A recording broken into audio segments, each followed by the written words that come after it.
Mental Health Monday on Radio City Talk with Mick Coyle. Radio City Talk. Delighted to say all the way from James's Place, which does incredible work in male suicide prevention. We've got Jane Boland joining us on the programme. Jane, how are you? Very well, Mick. Thank you very much.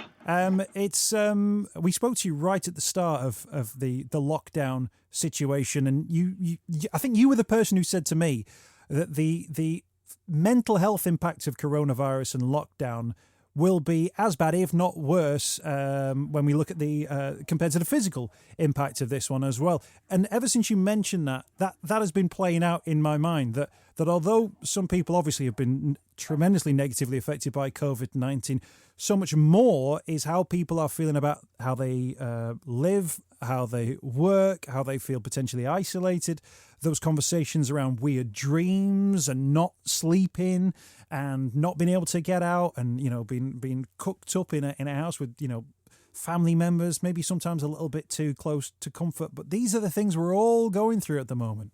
Yeah, I think the important thing to remember for everybody is that this is unprecedented. We have never been through anything like this. And everything that you're experiencing is completely normal. So all the dreams, all the weird stuff, all the wondering when you're ever going to go out and talk to people who you're not related to, it's normal. And if we can acknowledge that and feel comfortable with it, whatever weird stuff that we're feeling, there's almost certainly other people are feeling it as well.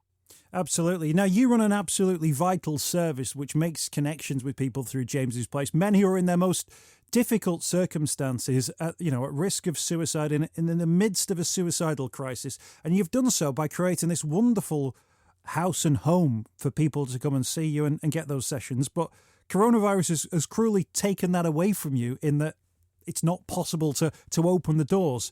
You've had to come up with new ways. Have you found that those digital ways of communicating have worked for you, have been able to sort of make them work? Yeah, I mean, we will be back in James's Place as soon as we can. We're sort of really committed to that. And we know that as much, as well as I think we've made the transition to not being there, we're sort of quite desperate to get back there because our therapy, I think, is so special that at its best it's delivered in our place. But we have, so some of the men that we're still supporting have come through with us. They were sort of started at James's Place and we've carried on seeing them. And then we've seen people, or we've sort of picked up cases, picked up men who their intervention has been entirely sort of digital. I suppose what's important for us is that we still are seeing a decrease in distress. And we use an outcome measure where we do like a before and after sort of assessment with people, and we're still seeing positive changes in those outcome measures as men are going through our intervention.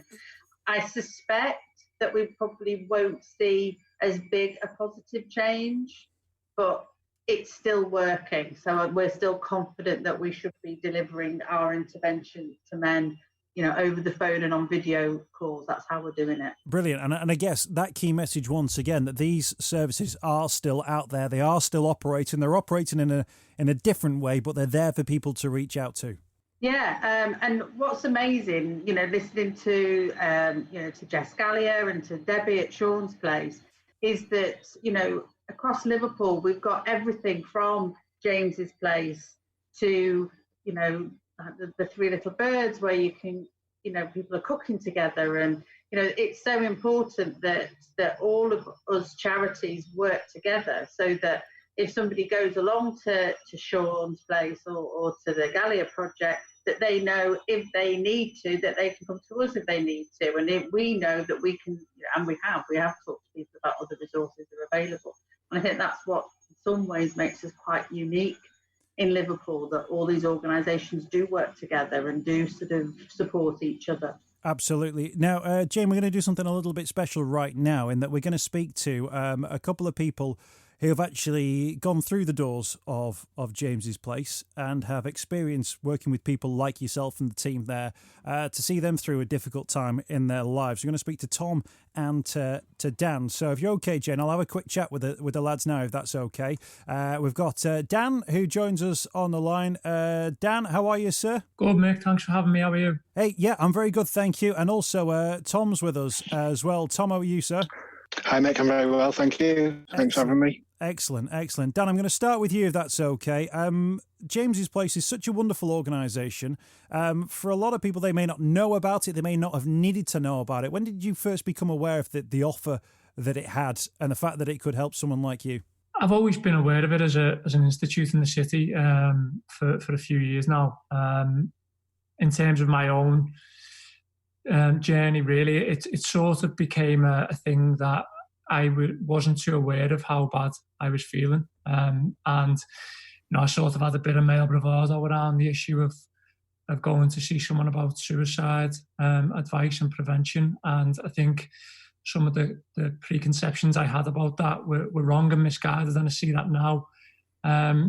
So when I opened my eyes to the fact that actually James Place and Jane, who was wonderful to me, could help me in the way that they did, it was something I was open to and something that absolutely benefited me massively. And I had to sort of beat down my own stigmas first to get to that point. But, once I did, it was a massive help to me in the place that I was in.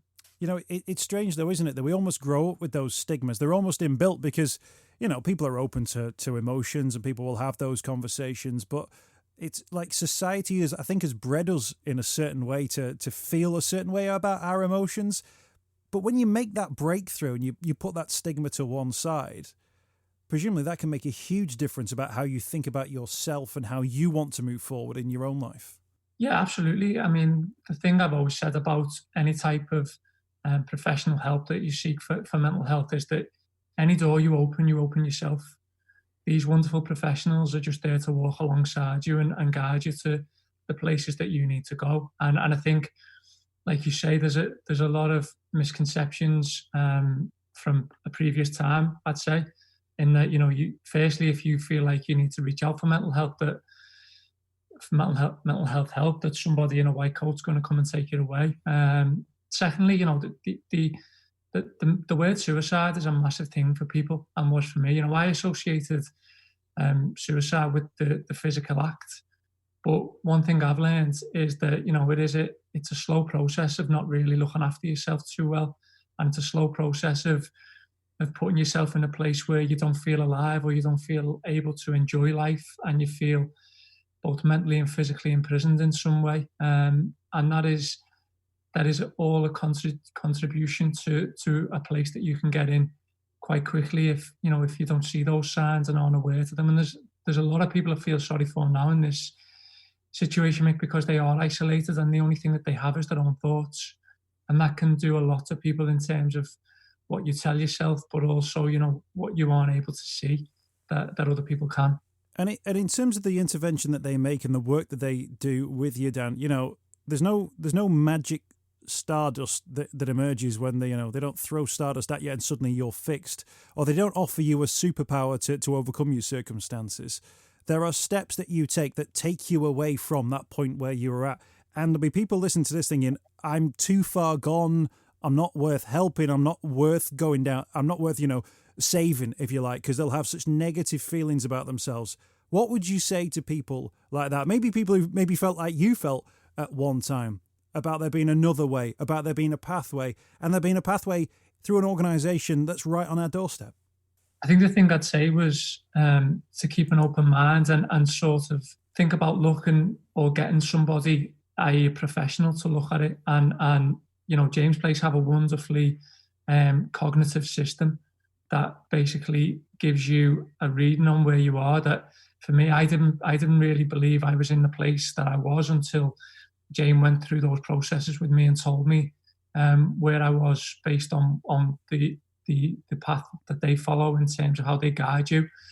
So I think the other thing to bear in mind as well is that we can go to relatives or loved ones, and whilst they will happily give us the best advice they can. It might not always be the best advice because it's usually emotionally led, and that will be that person wanting you to get better for them as much as you, or they themselves might not have the words or the ability to communicate in the way that you need, to see things in the manner that you need. So what I found was that it was actually easier to speak to a professional than it was a family member or friend, because I was able then to sort of start to decompartmentalize where I was and how I could face up to each different issue I had. So what I would say to those people is that you're never too far gone. Absolutely not. You're never too far gone.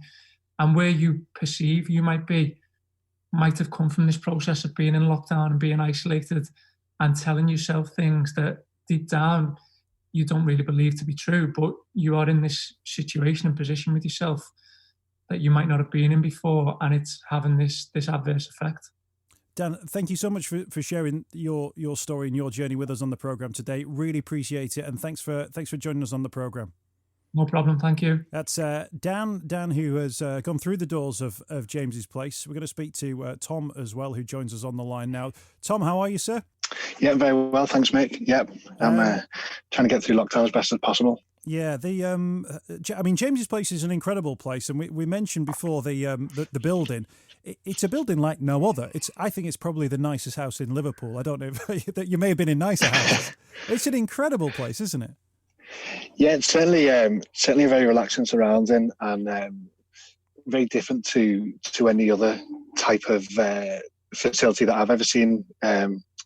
Kind of throughout my mental health journey, through trying to seek advice and therapy.